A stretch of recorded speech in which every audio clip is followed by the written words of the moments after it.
likaJesu kuphina kuphi lapho khona ukutfolekana lithuba lelihle lekulalela iRhapsody yamaqiniso lokuyincwadi yaNkulunkulu lebhalwe ngumfundisi Kristo yakhilometer yasiti lamhla ngilesihlanu dingemashumi lamabili nakune enyangeni yaBhimbidvwane eminyakeni wa 2025.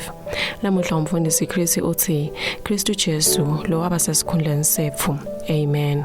2 Corinthians 5:21 uthi ngoba uNkulunkulu wamenda wabasono ngenxa yethu lobengadisono kuze kuthi ngaye sitawuba kulunga kwaNkulunkulu. Amen.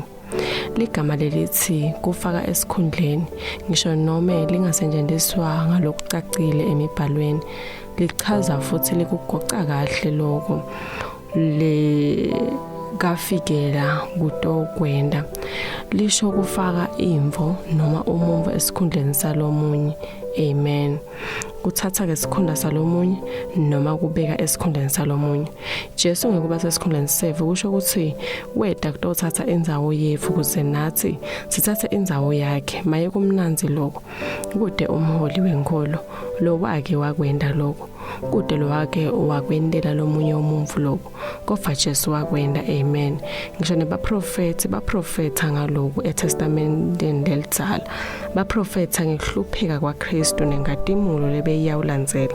1 Petro 1:11 umprofeti Isaya sibonelo uyasitshela ku-Isaya 53:1 ngempela walefa lusizi lethu futhi wefala buhlungu bethu kodwa thina samthatha njengaloshiyiwe loshaywe nguNkulunkulu wahlushwa kodwa walinyadwa ngenxa yetono tethu wafihlida ngenxa yekona kwethu. Jesu sekuthula kwethu saba sedi kwakhe futhi ngemivimbo yakhe sesiphelisiwe.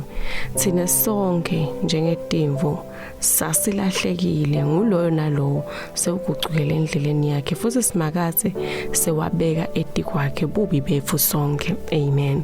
Umprofeti Isaya wakubona lokho embonweni lemuva ngesikhathi bekusengakende kepha bekakhuluma ngesikhathi lesengcile ngoba ingcomveni yaNkulunkulu bese vele kwendekile. IBhayibheli libita Jesu ngekuthi liwundlula uNkulunkulu lelapulawa kusukela ekusungulweni kwemhlaba. Haleluya.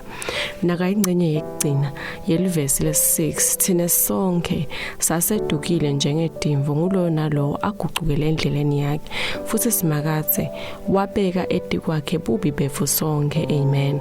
Tonke tono tethu tabekwa kuJesu nguloko lokwabona ngumprofeti umbono waMesiya ephelwe tono tebantfu bonke. Fundza verse 8 lithi wathapha ejele nasekwehluleni ngenxa yetiphambuko tebantfu bamwashayo. Egcineni ngesikhathi sefika wabhekana nesigwebo saKhayise wabhekana nesigwebo saPilato ngemuva kwaloko bambulala. Amen. IBhayibheli lithi kwamjabulisa simakathe ukuthi amlimati lokusho ukuthi uNkulunkulu wamnikela ukuthi afe kuze umphefumulo wakhe atawuba umnikelo wesono.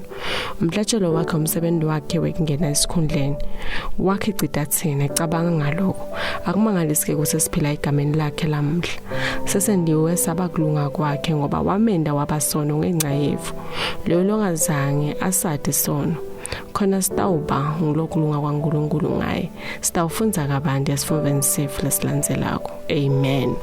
Kuchubeka nesifundvo ungafunza kubaseGalatia 3:13 kuya ku-41 ku-14 na 1 Petro 3:18 na 2 Corinthians 8:9. Amen. Asisho yena ngumthandazo utawusho emva kwami uthi babelo tsandzekako. Ngiyabonga kakhulu ngesipho sekulunga nempilo lensha lengiyitfolile. Ngemhlatshelo waKristu wekuthatha sikhundla ngiphila namuhla ekunqobeni kwemsebenzi wakhe lophelile.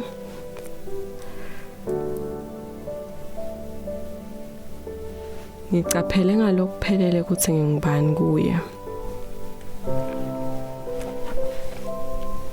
Ngihamba ekhanyeni kwaleli qiniso ngimemetela inkathimulo nebuhle bakho emhlabeni egameni laJesu. Amen. Ngiyathemba ukuthi uyijabulele iRhapsody yalomuhla. Amen.